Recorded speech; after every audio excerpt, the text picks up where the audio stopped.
No, es que ¿sabe qué pasa? No, ¿por qué les pregunto? Bueno, uno, porque estamos en déficit fiscal, ¿no? Entonces, de donde se recoge la plática también es de la DIAN. No, porque es que la DIAN anunció que va a embargar 4.710 cuentas de banco de 8.160 deudores morosos en Colombia con la DIAN, que no hayan cancelado sus obligaciones tributarias, que suman 1,2 billones de pesos. Entonces quería estar segura que dentro de esas 4.710 cuentas no está la de ninguna de nosotros, que no han embargado ni ninguna de las nuestras. Pero precisamente quiero saludar a la directora de gestión de impuestos de la DIAN, a la doctora Cecilia Rico, para preguntarle cómo es esto y pues para que la gente esté alerta, porque tal vez no han pagado porque no saben. Directora Rico, bienvenida, mil gracias por atendernos. Gracias, Camila, por la invitación.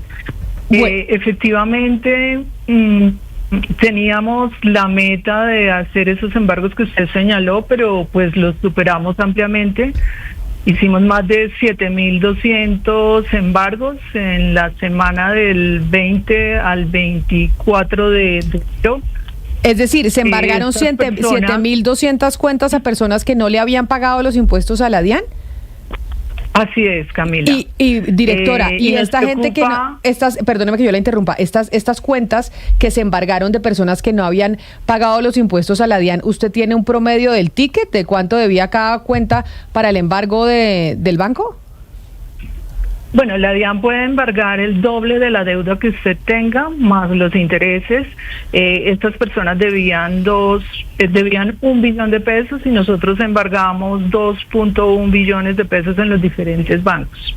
Es decir, si yo le debo 10 millones de pesos a la DIAN, haga de cuenta, la DIAN me puede embargar mi cuenta hasta por 20 millones de pesos más los intereses.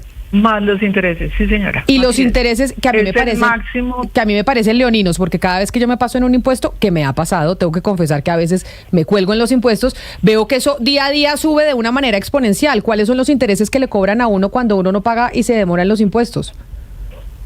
El estatuto señala que la DIAN debe cobrar la tasa de usura menos 2 puntos. Para el caso de enero estamos en 22.86 porque la usura está en 24.86, pero tuvimos tasas del 42%. Por eso yo insisto en que no paga deberle a la DIAN. Ahora bien, cuando nosotros llegamos a esta medida de embargo es porque ya hemos hecho todo el tema persuasivo. Son deudas superiores a 120 días, hasta 360 días, muchas de ellas, y la persona a veces viene, dice, yo quiero una facilidad de pago, si es a 1 año, pues no tiene que dejar garantías, el trámite es fácil, la hace, suscribe la facilidad para interrumpir el proceso y luego no vuelve ni paga cuota alguna. O sea, estas personas es que ya le habíamos hecho ese proceso, y sin embargo no pagó sus obligaciones. Y hay otro grupo importante que nos preocupa mucho, y es que en noviembre y diciembre nosotros estuvimos monitoreando en tiempo real la factura electrónica.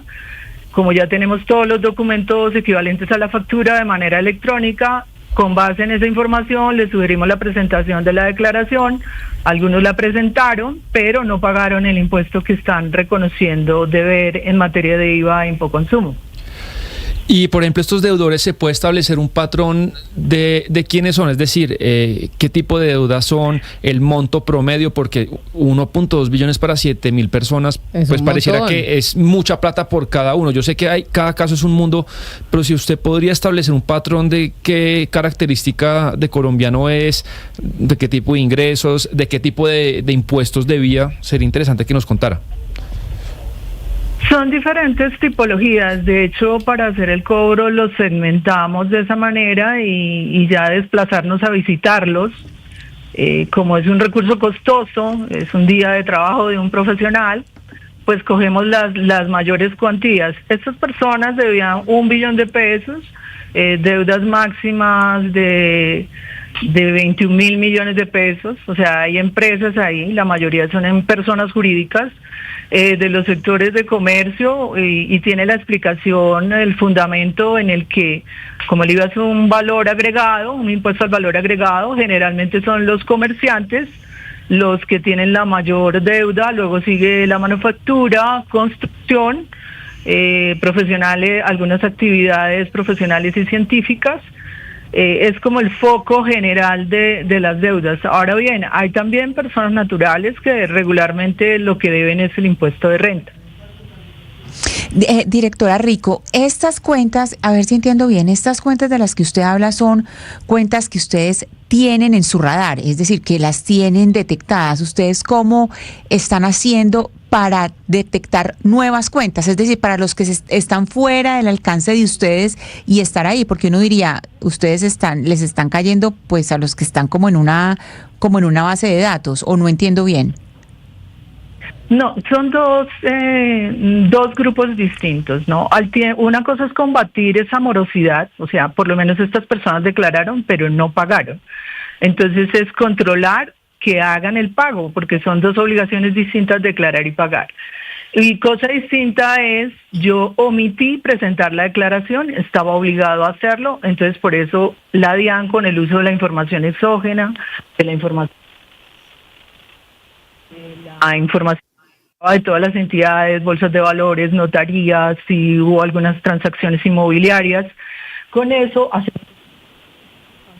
Directora, es que estamos teniendo problemas con el audio, porque se nos está yendo. Y yo creo que todos estamos interesados. Es que no hay que deberle a la DIAN, pero a veces la gente dice, yo pago tantos impuestos y no los veo, que es lo que uno siempre oye en la calle. Pero ella lo que menciona, a ver, mientras podemos mejorar el audio, es que muchas de las personas, a su pregunta, Sebastián, era que debían el impuesto de renta. Cuando usted declara renta, y se acuerda que con la reforma tributaria de José Antonio Campo, de la que se quejó quien era el director de la empresa de energía de Bogotá, también fue director de la DIAN, Juan Ricardo Ortega, decía, es que nos pegaron una clavada con el impuesto de renta impresionante. Gente que le tocó terminando pagando 50, 60 millones de pesos, cuando igual mes a mes, pues esos salarios altísimos como los de los presidentes de compañía, pues le sacan 30% de retención en la fuente por derecha. 30. Ahí no hay manera de evadirlo. Ah, no, usted se gana 100 pesos, no, le llegan 70, claro, porque 30 se los quitan, que es la retención en la fuente. Directora, creo que retomamos la comunicación con usted.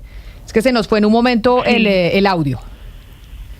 Sí, estaba señalando frente a la pregunta que hicieron que si siempre le estábamos cayendo al mismo grupo que por lo menos declaraba, y yo indicaba que son dos obligaciones distintas. Muchas veces presento la declaración, pero no pago el impuesto que yo reconozco en esa declaración. Y las otras que hacemos de control extensivo es, por ejemplo, Cecilia Rico estaba obligada a declarar porque la DIAN le pagó salarios de un monto que la obliga a declarar y Cecilia no presentó la declaración. En ese caso lo requerimos. El año anterior logramos que 282,000 personas que no estaban vinculadas a la obligación de declarar renta lo hicieran, con base en la información que tenía la DIAN, tanto de factura como de exógena, donde te reportan los bancos a 31 de diciembre qué valor tenías, qué movimientos hiciste, si usaste plataformas, tenemos toda la información, o si hubo alguna transacción, algún inmueble que adquirió o algún contrato, en general toda la actividad que desarrollan las personas y que le genera algún tipo de ingreso. Estamos en la mira, entonces, directora Rico, le quiero preguntar cómo funciona, es decir, si una persona no es consciente o se le pasó por alto que tiene una deuda con la DIAN, ¿ella es notificada? ¿Tiene alguna opción de negociar esa deuda o simplemente después de un tiempo la DIAN va y le mete la mano en la cuenta para cobrar lo que debe esa persona? Mira, por política de cobro para nosotros es muy costoso llegar al nivel de embargo. Entonces a esas personas que les embargamos, ya les habíamos llamado desde nuestro Centro Nacional de Cobro, lo tenemos en Bogotá y llamamos a todos los deudores del país. Muchas veces la mayoría de las personas a las que llamamos acuerdan una fecha de pago, una semana, 10 días. A los 10 días o en la fecha que nos dijo que nos iba a pagar, volvemos a verificar. Si no ha pagado, nuevamente lo llamamos. Digamos que esa cartera la tenemos ahí hasta 120 días, procurando que nos pague de manera persuasiva.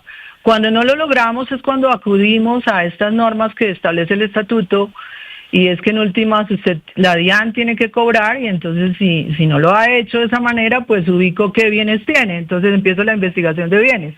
Si tiene inmuebles, si tiene alguna cuenta de ahorros o si observamos que de todas formas estuvo facturando, estamos embargando también las facturas electrónicas que tengan, en donde vemos que efectivamente tuvo ingresos, hizo operaciones, o si, por ejemplo, yo proveo alguna gran superficie de los productos a los cuales distribuyo o elaboro.